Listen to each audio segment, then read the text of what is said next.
Baik, selamat pagi. Pada kesempatan ini saya akan membahas tugas intercultural knowledge dan topik kali ini yaitu frase asing dalam komunikasi kerja dan negara yang dipilih adalah Italia. Jadi nanti fokusnya bukan hanya menerjemahkan bahasa Italia ke dalam bahasa Indonesia atau bahasa Inggris, tapi lebih memahami bagaimana suatu ungkapan itu membawa makna budaya. Nah, dalam komunikasi lintas budaya, seseorang bisa saja memahami arti kata per kata, tapi tetap salah memahami maksud pembicaraan karena frasa tersebut hidup dalam konteks sosial dan kebiasaan bahasa tertentu. Nah, pada presentasi kali ini juga Italia juga saya pilih sebagai studi kasus karena berada pada spektrum yang relatif lebih high konteks dibanding negara seperti Jerman, Inggris atau kelompok Skandinavia.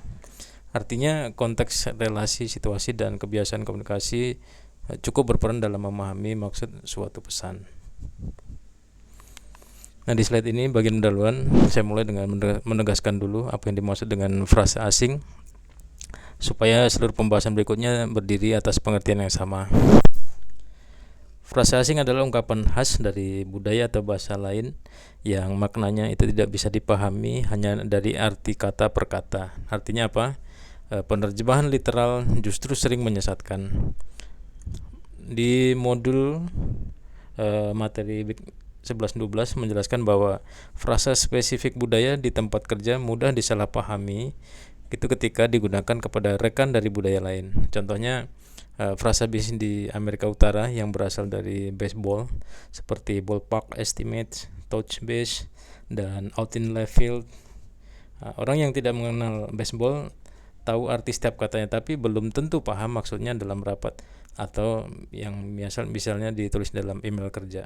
Nah, dari titik ini nanti kita tarik analoginya ke negara Italia. Nah, kita akan melihat beberapa ungkapan Italia yang bisa muncul dalam percakapan profesional. Nah, tapi tidak dapat dipahami lewat terjemahan literal. Jadi persoalannya nanti bukan sekedar bahasa asing melainkan makna budaya di balik bahasa. Di slide ini menjelaskan posisi Italia ya dalam kerangka high context dan low context. Dalam modul 11-12 di Italia ditempatkan lebih dekat ke arah high context dibanding budaya seperti Jerman, Skandinavia, Amerika, dan Inggris. Posisi ini penting karena penggunaan frasa asing di Italia tidak selalu dapat dipahami hanya dari struktur katanya. Dalam budaya yang relatif lebih high context, konteks percakapan, hubungan antar pembicara, nada, dan situasi sosial itu lebih menentukan cara makna diterima. Karena itu ungkapan seperti "ver il punto" atau "andare a monte" perlu dipahami sebagai bagian dari kebiasaan komunikasi, bukan sebagai rangkaian kata literal. Nah, ini juga membuat pembahasan kita tetap terhubung dengan teori utama pada modul 11-12. Baik, ini contoh pertama di frasa asing yang ada di Italia adalah in bocca lupo. Secara literal frasa ini berarti di dalam mulut serigala. Tapi kalau diterjemahkan kata demi kata, ungkapan ini terdengar aneh dan bahkan menakutkan. Nah, tetapi dalam budaya Italia, frasa ini justru digunakan untuk memberi semangat atau mendoakan keberuntungan, mirip dengan semoga sukses ya gitu kalau di Indonesia. Nah, dalam lingkungan kerja ungkapan ini bisa muncul sebelum seseorang melakukan presentasi, wawancara, negosiasi, atau menghadapi tugas penting. Ini contoh yang ringan tapi tapi efektif untuk menjelaskan konsep frasa asing. Nah, yang harus dipahami bukan hanya arti kata bocca atau lupo, tapi fungsi sosialnya sebagai bentuk dukungan. Bagi orang asing, salah memahami frasa ini bisa membuat komunikasi terasa membingungkan ya, padahal maksud pembicara sebenarnya adalah baik atau positif. Nah, kemudian contoh frasa kedua adalah "far il punto". Secara literal, frasa ini dapat diterjemahkan sebagai membuat titik. Nah, namun dalam komunikasi profesional Italia, "far il punto" itu berarti meninjau situasi, mengecek perkembangan, atau merangkum posisi saat ini. Nah, misalnya ketika seorang manajer mengatakan "facciano il punto sul progetto", maksudnya bukan meminta tim membuat titik secara fisik, Maksudnya justru mengajak tim untuk melihat sudah sampai mana proyek berjalan, apa yang sudah selesai, apa yang belum jelas, dan keputusan apa yang perlu diambil. Akademia della Crusca menjelaskan bahwa ungkapan ini berhubungan dengan istilah navigasi, yaitu menentukan posisi.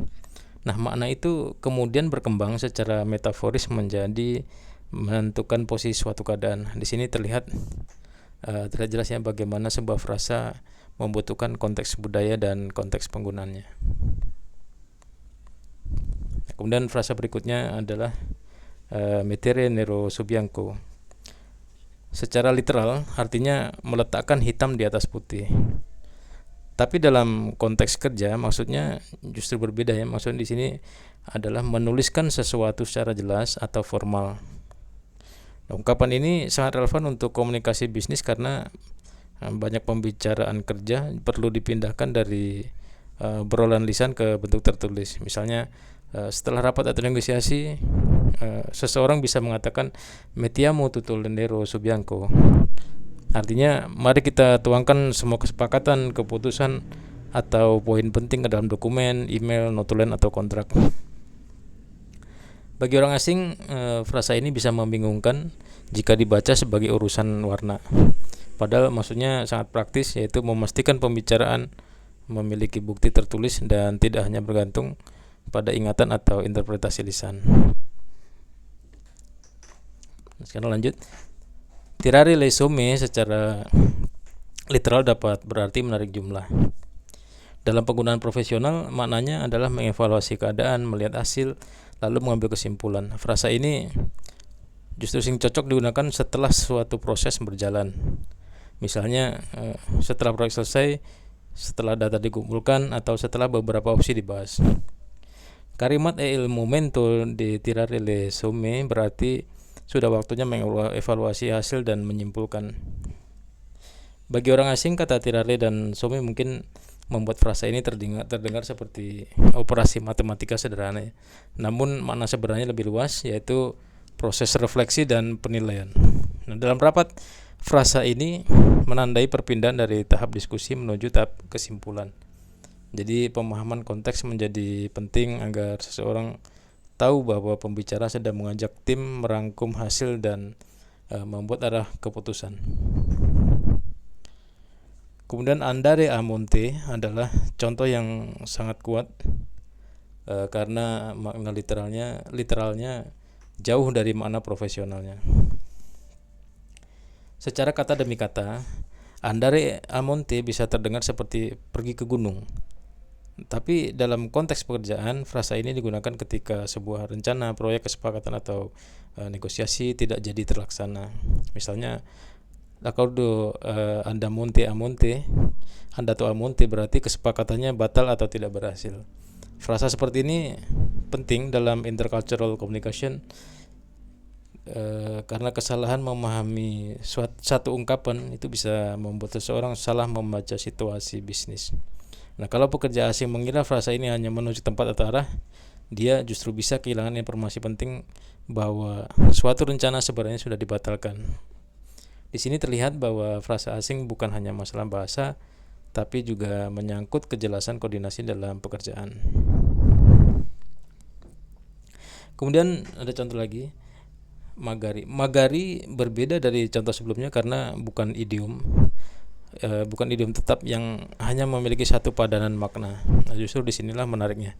Dalam bahasa Italia, magari dapat berarti mungkin, barangkali, kalau saja, atau menyatakan harapan dan kemungkinan. Nah, dalam konteks kerja, kalimat magari, ne parliamo domani, bisa dipahami sebagai mungkin kita bicarakan besok ya gitu.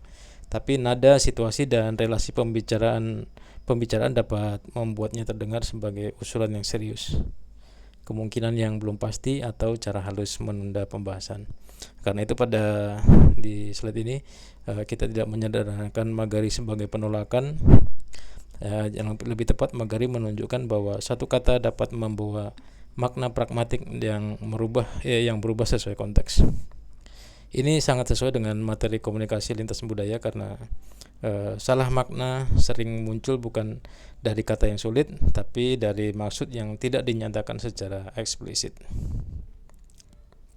Jadi sebagai kesimpulan, presentasi ini menunjukkan bahwa frasa asing dalam komunikasi kerja itu tidak bisa selalu dipahami melalui terjemahan literal.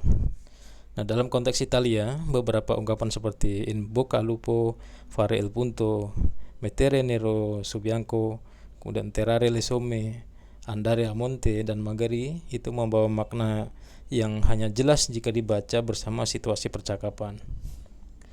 Nah, hal ini sejalan dengan materi modul di 11 dan 12 tentang komunikasi lintas budaya dalam pekerjaan, terutama bagian frasa asing. Nah, seseorang mungkin menguasai kosakata dasar tapi tetap dapat salah memahami pesan jika tidak memahami konteks budaya. Nah, karena itu intercultural knowledge membantu kita membaca maksud komunikasi, menjaga kelancaran kerja, dan mengurangi potensi salah makna dalam lingkungan profesional lintas budaya. Demikian presentasi dari saya untuk tugas intercultural knowledge kali ini. Terima kasih.